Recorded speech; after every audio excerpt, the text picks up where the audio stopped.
শিটং লাট পঞ্চরের পর্যটকদের প্রধান আকর্ষণের কেন্দ্রবিন্দু হলো এখানকার ধনেশ পাখি। এই সুন্দর ধনেশ পাখি দেখার জন্য প্রতিদিন শত শত পর্যটক এখানে ভ্রমণে আসেন। ঠিক এইভাবেই বর্তমানে শিটং ৩ গ্রাম পঞ্চায়েতের অন্তর্গত কর্মঠ ফরেস্ট বস্তি এলাকায় ধনেশ পাখি দেখার জন্য পর্যটকদের ভিড় জমেছে। স্থানীয় বাসিন্দাদের মতে কর্মঠ এলাকায় এই প্রথম এত বড় সংখ্যায় পর্যটকদের সমাগম ঘটছে। কারণ বর্তমানে এই এলাকায় ধনেশ বা হর্নবিল পাখির নিয়মিত আবাস গড়ে উঠছে। গ্রামের একেবারে কাছ থেকেই পর্যটকরা এই পাখিগুলো দেখতে এবং ক্যামেরায় বন্দি করতে পারছেন। ফলে সকাল থেকেই সারিবদ্ধভাবে ক্যামেরা নিয়ে পর্যটকদের অপেক্ষা করতে দেখা যাচ্ছে।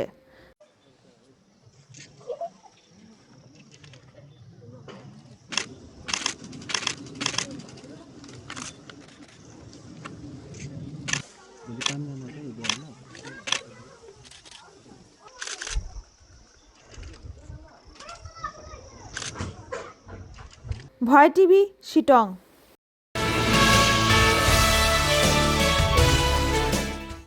জয়দেব মেলার আগে অস্থায়ী সেতুর দাবিতে বিক্ষোভ, অবরোধ এবং ক্ষোভে ফুঁসছিল সাধারণ মানুষ। রাজ্যের পঞ্চায়েত, গ্রামোন্নয়ন ও সমবায় মন্ত্রী কথা দিয়েছিলেন অস্থায়ী সেতু তৈরির। শেষ পর্যন্ত শুরু হলো অস্থায়ী সেতু তৈরির কাজ। কাকসার বিদবিহারের নবগ্রাম থেকে জয়দেব মেলার যাওয়ার জন্য এই অস্থায়ী সেতু অত্যন্ত গুরুত্বপূর্ণ। সেতু না হলে বিদবিহারের মানুষের রুজি রুটিতেও টান পড়বে। এলাকার মানুষজন দাবি রেখেছিলেন অজয়ের অস্থায়ী সেতুর নির্মাণের জন্য। বুধবার সকালে বিদবিহার গ্রাম পঞ্চায়েতের তদারকিতে এই কাজ শুরু হয়। এলাকার বাসিন্দা নন্দদুলাই গড়াই এবং কাঞ্চন চট্টোপাধ্যায় এবং নরহরি মাঝি বলেন, আমাদের দাবি ছিল এই রাস্তার, এখন আমরা খুব খুশি।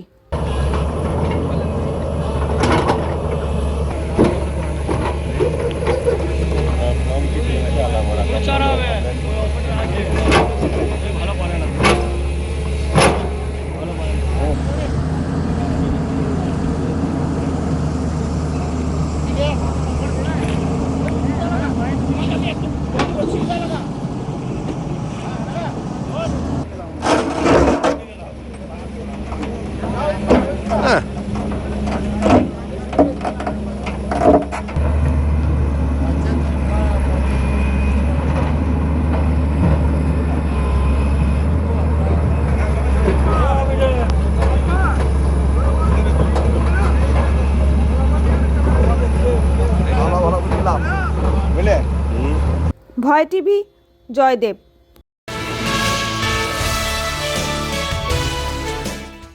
উত্তরপ্রদেশের বাদাউইন গ্যাংয়ের ৬ জনকে ধরল জঙ্গিপুর পুলিশ। বড়সড় সাফল্য বলেই মনে করছেন। এরা প্রথমে গ্রামে আসত ফেরিওয়ালা সেজে, পরে তারা বিভিন্ন জায়গায় সুযোগ বুঝে সোনার দোকানে লুট করত। গ্রামে কোনো একটি বাড়ি ভাড়া নিয়ে থাকত। যদি উত্তরপ্রদেশের পুলিশ এদের এই গ্যাংকে চায়, অবশ্যই জঙ্গিপুর পুলিশ জেলা তুলে দেবে। সাংবাদিক বৈঠকে কি বললেন জঙ্গিপুর জেলা police super Amit Kumar Sau?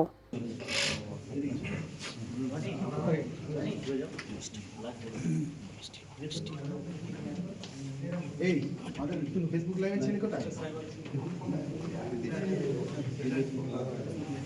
Last ready और कोदा একটু পিছিয়ে ছিল।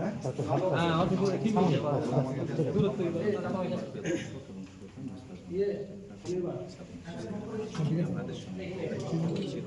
আপনারা রয়েছেন জঙ্গিপুর টাইমসের ফেসবুক লাইভে। আমরা এই মুহূর্তে সুতি থানা এলাকার সোনার দোকানে ডাকাতি কেসের খবর পাই সকাল সকাল বেলা এলো, একদম আর্লি মর্নিংয়ে 2টোর সময় এরকম একটা ঘটনা ঘটেছে, যেখানে সুতি থানা অঞ্চলতে মদনার বলে একটা জায়গা আছে, ওখানে কলকাতা জুয়েলার্স শপ আছে।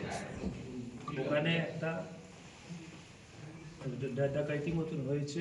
জুয়েলারি শপ থেকে অনেকগুলো সোনা গয়না আর প্রায় 1 লাখ টাকার এরকম অ্যামাউন্ট ডাকাইতি হয়েছে। কিছু 7-8টা লোক এসে ওরা এই ক্রাইম ঘটিয়ে চলে গেছে। ওর মধ্যে একটা নাইট গার্ড ছিল এই এলাকার, ওকে বেঁধেও রেখেছিল, বেঁধে এইসব ক্রাইম সব করে চলে গেছে। তো তারপরে আমাদের নিজের সুতি থানার টিম, আমাদের সিএমসি যে ক্রাইম মনিটরিং টিম, আমাদের এসওজি টিম পুরো ওই দিন থেকেই লেগে উঠলো। আমরা কেস রেজিস্টার করলাম, করে ওই দিন থেকে আমরা লেগে থাকলাম। তারপরে বিভিন্ন সিসিটিভি ফুটেজ মাধ্যমে আমাদের ওখানে সিসিটিভি লাগানো আছে, ওই মাধ্যমে গেট প্যাটার্ন দেখে বিভিন্ন ম্যানুয়াল সোর্স এঙ্গেজ করে টেকনিক্যাল অ্যানালাইসিস করে আমরা জানতে পারলাম কি এটা লোকাল গ্যাংয়ের কোনো কাজ নেই, এটা বাইরে গ্যাং হতে পারে। তারপরে ভালো করে অ্যানালাইসিস করে আমরা জানতে পারলাম বিভিন্ন জায়গা থেকে আমাদের ম্যানুয়াল আর টেকনিক্যাল সোর্সেস মাধ্যম থেকে এটা বদায়ু গ্যাং হতে পারে, ইনফেমাসলি নোন অ্যাজ বদায়ু গ্যাং।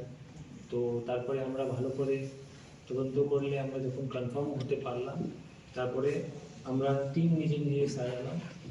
ভাগ্যে আমাদের খুবই ভালো ছিল, আমাদের আবার 10 তারিখের আমাদের একটা ইনপুট আসছে 10-12-2025 কি ওরা এদিকে আবার আসছে। তারপরে আমরা বর্ধমান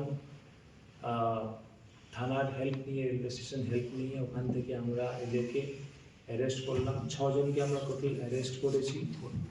ওর মধ্যে সুনীল সিং বাড়ি হলো বদায়ু, বিজয় সিং বাড়ি হলো বদায়ুতেই, শ্যাম সুন্দর বাড়ি হলো বদায়ু, সোনি, ওর মধ্যে 3 জন মহিলাও ছিল, সোনি ওর বাড়ি থানা ইটাওয়াতে, প্রিয়াঙ্কা উইথ ল্যাব বেবি 3 মাসের ল্যাব বেবি, ওর বাড়ি হলো জলাওর, রুবি ওর বাড়ি হলো জলাওর। এটা পাশাপাশি জেলা, উত্তরপ্রদেশের সবটাই পড়ে। তো এদেরকে আমরা অ্যারেস্ট করলাম। এদের মডাস অপারেন্ডি যেরকম মেনলি দেখে আমরা বুঝতে পারলাম কি এই গ্যাং এরকমই অপারেট করে, ছিনি হাতুড়ি নিয়ে এইরকম জুয়েলারি সবগুলো লুট করে। এদের প্রিভিয়াস প্রেসিডেন্টস আমরা দেখেছি অনেকগুলো আছে, যেরকম সুনীল সিং, বিজয় সিং বলে যে আছে, ওর অনেকগুলো আগেও কেসগুলো আছে কেসের। ভয় টিভি, জঙ্গিপুর।